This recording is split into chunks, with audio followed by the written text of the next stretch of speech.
നാളിതുവരെ കടന്നു വന്ന് എന്തെല്ലാം പോരായ്മകളും പാളിച്ചകളും മുസ്ലിം സമുദായത്തെപ്പറ്റി ചൂണ്ടിക്കാണിക്കാനുണ്ടെങ്കിലും ഇതര മതവിഭാഗങ്ങളെക്കാളേറെ മതത്തോട് കൂറ് കാണിക്കുന്ന പ്രതിബദ്ധത പുലർത്തുന്ന ഒരു വിഭാഗമാണ് മുസ്ലിങ്ങൾ.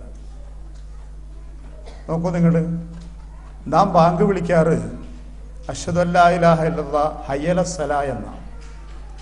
ഹയ്യ അലസ്സലാ എന്ന വാക്കിന്റെ അർത്ഥം നമസ്കാരത്തിലേക്ക് വരിക എന്നാണ്.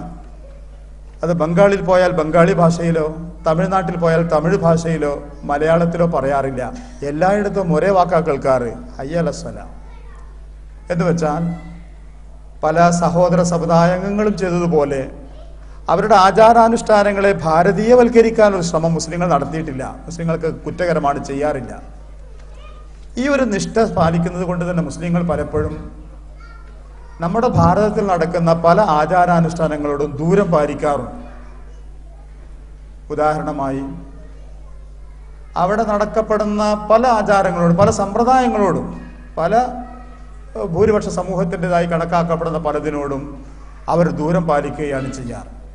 അത് സൃഷ്ടാവായ അള്ളാഹുവിന് ഇഷ്ടപ്പെടാത്ത പൊരുത്തപ്പെടാത്ത തീരുമാനങ്ങളോ ചിട്ടകളോ ആണ് എന്നതുകൊണ്ടാണ് ആ വിട്ടുനിൽക്കുന്നത്. തീർത്തും മതപരമായ ചിന്തയിൽ. ഉദാഹരണമായി പറഞ്ഞാൽ നിലവിളക്ക് എന്ന് പറയുന്നത് ഒരു സാധാരണ വെളിച്ചം എന്ന ഒരർത്ഥത്തിലാണെങ്കിൽ നമുക്കതിലൂടെ വിരോധമൊന്നുമില്ല. ഒരു വിളക്ക് മാത്രമാണ്. ഒരു വിളക്ക് ഒരു വെളിച്ചം ലഭിക്കുക എന്ന ഉദ്ദേശത്തോടു കൂടി മാത്രമാണെങ്കിൽ അതിന് നിലവിളക്ക് തന്നെ വേണമെന്നില്ല. മെഴുകുതിരി ആയാലും മതി. ഇപ്പോൾ അതിൻ്റെ ആവശ്യമില്ല, നല്ല ഇലക്ട്രിക് ലൈറ്റുകളായാലും മതി. പക്ഷെ ഇന്ത്യയിൽ ഇപ്പോൾ കണ്ടുവരുന്ന കുറച്ചു കാലമായി കണ്ടുവരുന്ന ഒരു പ്രവണത, സർക്കാരിൻ്റെ പൊതു ഖജനാവിൽ നിന്നൊക്കെ പണമെടുത്തുണ്ടാക്കിയ സംരംഭങ്ങളുടെയും മറ്റും ഉദ്ഘാടനങ്ങളും മറ്റു ചടങ്ങുകളും ഒക്കെ നടക്കുമ്പോൾ നിലവിളക്ക് തന്നെ വേണമെന്നൊരു ശാഠ്യമുണ്ട് പല ആളുകൾക്കും. ആ ശാഠ്യത്തിൻ്റെ പിറകിൽ മറ്റെന്തോ ഒളിഞ്ഞു നിൽക്കുന്നുണ്ട് എന്നൊരു സംശയമുണ്ട്. കാരണം അതൊരു മതത്തിൻ്റെ ചിഹ്നമായി അടയാളമായി കണക്കാക്കപ്പെടുന്നതാണ് എന്ന തിരിച്ചറിവാണ് മുസ്ലിങ്ങൾക്കുള്ളത്. അതുകൊണ്ട് തന്നെ മുസ്ലിങ്ങളിൽ പലരും ആ ഒരു ശ്രമത്തെ അനുകൂലിക്കാനോ അതിനോട് കൂട്ടുകൂടാനോ തയ്യാറാവാറില്ല. അതിന് മറുപടിയായി ചിലർ ചൂണ്ടിക്കാണിച്ചത് അറബ് നാട്ടിൽ വന്ന സുഹൃത്തുക്കള് വിളക്ക് കത്തിച്ചില്ലേ, അവർക്ക് ഈ മടിയുണ്ടായില്ലല്ലോ, അവർ നിങ്ങളെക്കാളും ദീനീബോധമുള്ളവരല്ലേ എന്നാണ്. നമുക്കറിയാം നമ്മുടെ ഈ സുഹൃത്തുക്കളെ, അവർക്കിതൊരു തമാശയാണ്. അതിനപ്പുറം അതിന് ഗൗരവമേ അവർ കാണിച്ചിട്ടില്ല. വിളക്കെങ്കിൽ വിളക്ക്, അല്ലാണ്ട് എന്താ. ഈ നാട്ടിലെ ഒരു ചർച്ച ഉദ്ഘാടനം ചെയ്യപ്പെട്ടപ്പോൾ ഈ നാട്ടിലെ അറബികളായ ചില സഹോദരങ്ങൾ പോയ കഥ അവർ കൂട്ടിക്കൊണ്ടുപോയ സഹോദരങ്ങൾ പറഞ്ഞു. കുരിശും യേശുവിൻ്റേതെന്ന് പറഞ്ഞുകൊണ്ട് കാണിക്കുന്ന രൂപങ്ങളും ഒരു തമാശ എന്നോണമാണ് അവർ കണ്ടത്. എന്തൊക്കെയാണ് ഈ കാണിച്ചു വെച്ചിരിക്കുന്നത്? അവർക്ക് പുതുമയാണിത് മുഴുവൻ. ഈ കത്തിക്കാൻ വേണ്ടി പറഞ്ഞിരിക്കുന്ന വിളക്കിന്റെ പിറകിൽ വിശ്വാസത്തിന്റെ ഒരു സൂചനയും വിശ്വാസപരമായ ഒരു തകർക്കാനുള്ള ഗൂഢശ്രമവും ഉണ്ട് എന്ന് തിരിച്ചറിഞ്ഞാൽ ഇവരുടെ പ്രതികരണം തിരിച്ചറിയാമായിരുന്നു. എൻ്റെ വിഷയം അതല്ല. ഇതുപോലെ പശുക്കളെ മനുഷ്യർ കറുത്ത് തിന്നാമെന്ന് പഠിച്ചവരാണ് നമ്മൾ. അതിനെ ആരാധിക്കുന്നവർ ആരാധിച്ചോളട്ടെ, നമുക്ക് വിരോധമില്ല. ആരാധിച്ചോളൂ. ആരാധിച്ച് പൂതി തീരുമ്പോൾ അറുക്കാൻ തന്നോളൂ, ഞങ്ങൾ അറുത്ത് തിന്നേക്കാം. ഈ വികാരത്തെ തികച്ചും മതപരമാണ്, മതപരമായ ഒരു വീക്ഷണമാണത്. ദൈവത്തെ, പശുവിനെ ആ ദൈവമായി ചിത്രീകരിക്കാൻ നമ്മളെ കൊണ്ടാവില്ല, സങ്കല്പിക്കാനാവില്ല. ഇത് തന്നെയാണ് പൊതുസ്ഥലങ്ങളിലെ ആയുധ പൂജ തുടങ്ങിയ വിഷയങ്ങളാവട്ടെ, വന്ദേ മാതരം തുടങ്ങിയ ശ്ലോകങ്ങൾ ചൊല്ലണമെന്ന് പറയുമ്പോഴാവട്ടെ ഉള്ള വികാരം.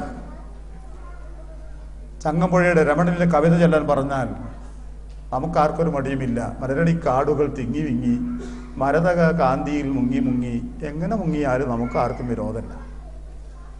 നേരെ മറിച്ച് വന്ദേ മാതരം എന്ന് പറയുന്ന ഒരു പ്രത്യേക കവിത തന്നെ തിരഞ്ഞെടുക്കുകയും ആ കവിതയിൽ അമ്മ എന്ന് പറഞ്ഞുകൊണ്ട് ചിത്രീകരിക്കുന്നത് ദുർഗാദേവിയാണെന്ന് അതിൻ്റെ ബാക്കി വരികളിൽ നിന്ന് വ്യക്തമാവുകയും തികച്ചും വർഗീയമായ ഒരു പശ്ചാത്തലത്തിൽ രൂപാന്തരപ്പെടുകയും വളർത്തപ്പെടുകയും ചെയ്തതാണെന്ന് ബോധ്യപ്പെടുകയും ചെയ്ത ഒരു ഗാനം, അത് തന്നെ മുസൽമാനും ചൊല്ലണമെന്ന് ശഠിക്കുമ്പോൾ ആ ശാഠ്യത്തിന്റെ പിറകിൽ വിശ്വാസപരമായ ഒരു അപചയമുണ്ടാക്കാനുള്ള ഗൂഢശ്രമമുണ്ടെന്ന് തിരിച്ചറിയാനുള്ള കഴിവ് മുസൽമാനുള്ളതുകൊണ്ട് മുസൽമാൻ വിട്ടു നിൽക്കാറാണ്. ബാക്കി ഉദാഹരണങ്ങളിലേക്ക് പോകുന്നില്ല ഞാൻ. അപ്പൊ പലപ്പോഴും ഈ വിട്ടുനിൽക്കൽ അവൻ ദേശക്കൂറില്ലാത്തവനാ, ദേശസ്നേഹമില്ലാത്തവനാ എന്ന് പറയാൻ, എന്ന് പ്രചരിപ്പിക്കാൻ പലർക്കും കാരണമാവുന്നു, ഹേതുവാകുന്നു എന്നതാണ്. മൂന്നാമതൊരു കാരണം നിർഭാഗ്യകരമായി സംഭവിച്ച ഇന്ത്യ വിഭജനമാണ്. അതിൽ ഞാൻ നിർഭാഗ്യകരമാണെന്ന് പറയാൻ കാരണം എനിക്ക് ഒട്ടനവധിയുണ്ട്. പക്ഷേ എനിക്ക് ഈ സമയമൊന്നും ആ ഭാഗത്തേക്ക് കടക്കാൻ പറ്റില്ല. ചരിത്രപരമായ ഒരു അബദ്ധം എന്ന് വേണമെങ്കിൽ പറയാം. ഒരു മുസ്ലിം രാഷ്ട്രം രൂപീകരിക്കപ്പെട്ടതിലെ ദുഃഖമല്ല ഞാൻ പങ്കുവെക്കുന്നത്. പക്ഷേ അതൊരു വൻ ചതിയുടെ ഭാഗമായിരുന്നു എന്ന് തിരിച്ചറിവ് കൊണ്ടാണ് ഞാൻ അവിടെ അങ്ങനെ പറഞ്ഞു വെക്കുന്നത്. അപ്പോൾ ഉണ്ടാകുന്ന ഒരു ധാരണ, മുസ്ലിങ്ങൾ സ്വാതന്ത്ര്യ സമരത്തിലോ മറ്റു വിഷയങ്ങളിലോ എവിടെയെങ്കിലും ഭാഗമായിട്ടുണ്ടെങ്കിൽ തന്നെ അതിൻ്റെ അവകാശം എന്നോണം അവർ സ്വന്തമായ ഒരു രാജ്യം ആവശ്യപ്പെടുകയും പോവുകയും ചെയ്തില്ലേ, ഇനി എന്ത് മുസൽമാൻ ഇവിടെ എന്നാണ് പലപ്പോഴും ഉണ്ടാകുന്ന. ഈ മൂന്ന് മേഖലകളിൽ നിന്നുകൊണ്ടാണ് മുസൽമാന്റെ ദേശസ്നേഹത്തെ ചോദ്യം ചെയ്യുന്നത്. അവൻ്റെ മതപരമായ വൈദേശിക ബന്ധം, അവൻ്റെ മതനിഷ്ഠയാൽ അവൻ കാണിക്കുന്ന നിഷ്ഠ, പല ആചാരാനുഷ്ഠാനങ്ങളോടുമുള്ള അകൽച്ച, അതുപോലെ തന്നെ പാകിസ്ഥാൻ എന്ന രാജ്യം രൂപീകരിക്കപ്പെടുന്നതിൽ മുസ്ലിങ്ങൾക്കുണ്ടായിരുന്ന പങ്ക്, ഇവയെല്ലാമാണ്. നമുക്ക് ഈ പറയുന്നവരോട് ഒരു വിരോധമില്ല. അവരുടെ മുമ്പിൽ സ്നേഹ ബഹുമാന പുരസരം ചില ചോദ്യങ്ങൾ തിരിച്ചു ചോദിക്കാനുണ്ട് നമുക്ക്. അതിലേറ്റവും പ്രധാനമായൊരു വിഷയം, ഇന്ത്യയിൽ ജീവിക്കുന്ന മുസൽമാൻ ന്യൂനപക്ഷങ്ങൾ അവരുടെ ദേശസ്നേഹത്തിന്റെ അളവും കൂറും ചോദ്യം ചെയ്യാൻ ആ നാട്ടിലെ ആർക്കാണ് അവകാശമുള്ളത്? അങ്ങനെ അവകാശമുണ്ടെങ്കിൽ ഏത് ശാസനയുടെ പേരിലാണ് അവർക്ക് അവകാശം ലഭിച്ചത്?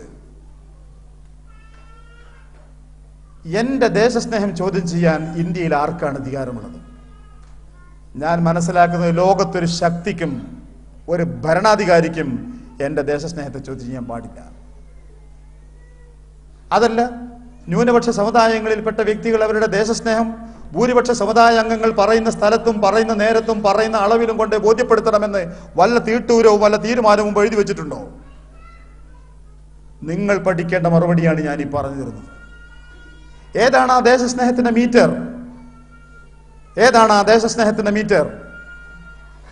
ഭൂരിപക്ഷ സമുദായത്തിൽ പിറന്നതോടുകൂടി ദേശസ്നേഹിയായി മാറുകയും ന്യൂനപക്ഷ സമുദായത്തിൽ പിറന്നു എന്നൊരൊറ്റ കുറ്റം കൊണ്ട് ദേശസ്നേഹത്തിന്റെ അളവ് കുറഞ്ഞു പോവുകയും ചെയ്യുന്നുവെങ്കിൽ ആ മീറ്റർ ഏതാണ്? ഒരുത്തനെയും സംസാരിക്കാൻ വിടരുത്. ദേശക്കൂറ് മുസൽമാന്റെ, ദേശസ്നേഹം മുസൽമാന്റെ, മുസൽമാൻ അടക്കമുള്ള ന്യൂനപക്ഷത്തിന്റെ ചോദ്യം ചെയ്യാൻ ഭൂരിപക്ഷ സമുദായത്തിലെ ഒരു അംഗത്തിന് പോലും അവകാശമില്ല, സമൂഹത്തിനും അവകാശമില്ല, ഭരണാധികാരികൾക്കും അവകാശമില്ല. രാജ്യദ്രോഹപരമായ കുറ്റങ്ങളാണ് ചെയ്തതെങ്കിൽ അത് ചോദ്യം ചെയ്യാനുള്ള സമിതികളും കോടതികളുമുണ്ട്, അവർ അത് നിർവഹിക്കട്ടെ. അതിന് സംവിധാനങ്ങളുണ്ട്. അത് ചെയ്യേണ്ടത് ഇന്ത്യയിലെ ഭൂരിപക്ഷ സമുദായങ്ങളോ അവരിൽ ഉരുത്തിരിഞ്ഞു വന്ന ഏതെങ്കിലും ഫാസിസ്റ്റ് സംഘടനകളോ അല്ല എന്ന് തിരിച്ചറിയാം. നിങ്ങൾ എന്തിനു മറുപടി പറയണം? എന്റെ ദേശസ്നേഹം ഞാൻ എന്തിനു അളക്കണം? നമ്മളെ നാട്ടിലൊരു തമാശയുണ്ട് പലപ്പോഴും. നിങ്ങൾ ഒന്നാമതായി മുസ്ലിമാണോ അതോ ഒന്നാമതായി ഇന്ത്യക്കാരനാണോ? അതിന്റെ മറുപടി ഉണ്ട്. അത് ഇങ്ങനത്തെ ഒരു സദസ്സിൽ വെച്ച് ഞാൻ പറയുന്നത് മര്യാദകേടായതുകൊണ്ട് പറയുന്നില്ല. ഇത് ചോദിക്കാൻ താനാര്? ആ ചോദ്യത്തിന്റെ ഉത്തരത്തിലൂടെ അവർക്ക് ചിലത് കിട്ടേണ്ടതുണ്ട്. വ്യക്തമായ മറുപടിയുണ്ട്. ഞാൻ ഒന്നാമതായി മുസൽമാനാ, രണ്ടാമതായി മുസൽമാനാ, 100ാമതായി മുസൽമാനാ, അതിനുശേഷമേ ഞാൻ ഇന്ത്യക്കാരനാണെന്ന് പറയൂ. അതൊരു ധിക്കാരമല്ല. പകരം എന്റെ ദൈവവിശ്വാസവും എന്റെ മതവിശ്വാസവും എന്നെ ദേശക്കൂറുള്ളവനാക്കി മാറ്റുന്നു എന്ന് ഞാൻ നേരത്തെ സമർത്ഥിച്ചു കഴിഞ്ഞ സ്ഥിതിക്ക് ഞാൻ എത്രത്തോളം എന്റെ മതവിശ്വാസത്തെ ഊട്ടിയുറപ്പിക്കുന്നുവോ